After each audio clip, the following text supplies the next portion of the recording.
ایک بار جبرائیل علیہ السلام نبی کریم صلی اللہ علیہ وآلہ وسلم کے پاس آئی تو آپ صلی اللہ علیہ وآلہ وسلم نے دیکھا کہ جبرائیل علیہ السلام کچھ پریشان ہے، اور آپ صلی اللہ علیہ وآلہ وسلم نے فرمایا جبرائیل کیا مسئلہ ہے کہ آج میں آپ کو غمزدہ دیکھ رہا ہوں۔ جبرائیل علیہ السلام نے عرض کیا کہ اے محبوب خدا، کل میں اللہ پاک کے حکم سے جہنم کا نظارہ کر آیا ہوں، اس کو دیکھنے سے مجھ پہ غم کے آثار نمودار ہوئے ہیں۔ نبی کریم صلی اللہ علیہ وآلہ وسلم نے فرمایا کہ جبرائیل مجھے بھی جہنم کے حالات بتاؤ۔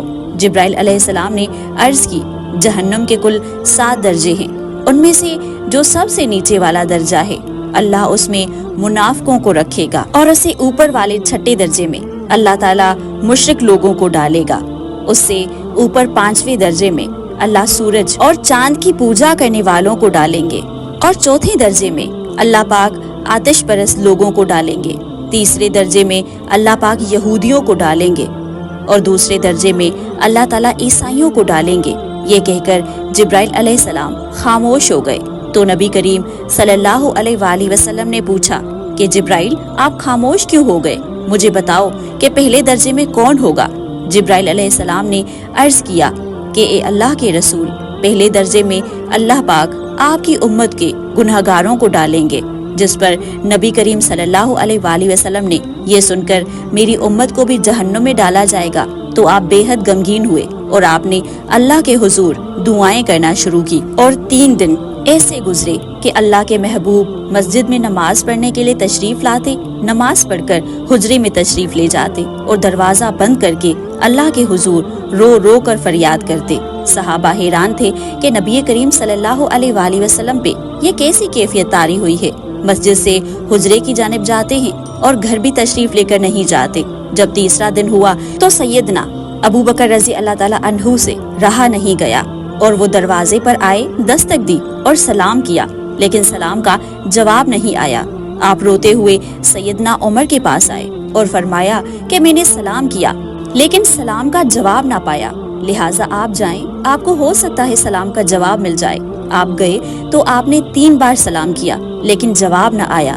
حضرت عمر نے سلمان فارسی کو بھیجا لیکن پھر بھی سلام کا جواب نہ آیا، اور حضرت سلمان فارسی نے واقعے کا تذکرہ حضرت علی کرم اللہ وجہہ سے کیا، اور انہوں نے سوچا کہ جب اتنی عظیم شخصیات کو سلام کا جواب نہ ملا تو مجھے بھی خود نہیں جانا چاہیے، اور بلکہ مجھے ان کی نور نظر بیٹی حضرت فاطمہ رضی اللہ تعالیٰ عنہ کو اندر بھیجنا چاہیے۔ لہٰذا آپ نے فاطمہ رضی اللہ تعالیٰ عنہا کو سب احوال بتا دیا، اور آپ حجرے کے دروازے پر آئی۔ ابا جان السلام علیکم۔ بیٹی کی آواز سن کر محبوب کائنات صلی اللہ علیہ وآلہ وسلم اٹھے اور دروازہ کھولا اور سلام کا جواب دیا۔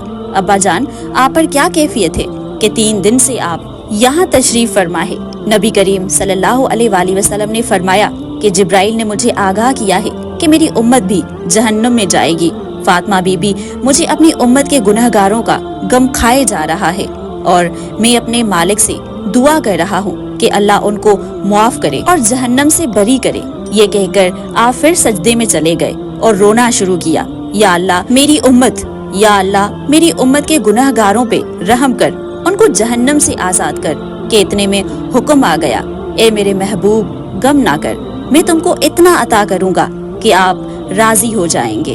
اور آپ خوشی سے کھل اٹھے اور فرمایا، لوگو اللہ نے مجھ سے وعدہ کیا ہے کہ وہ روز قیامت مجھے میری امت کے معاملے میں خوب راضی کریں گے، اور میں نے اس وقت تک راضی نہیں ہونا جب تک میرا آخری امتی بھی جنت میں نہ چلا جائے۔ لکھتے ہوئے آنکھوں سے آنسو آ گئے کہ ہمارا نبی صلی اللہ علیہ وآلہ وسلم اتنا شفیق اور غم محسوس کرنے والا ہے، اور بدلے میں ہم نے انہیں کیا دیا۔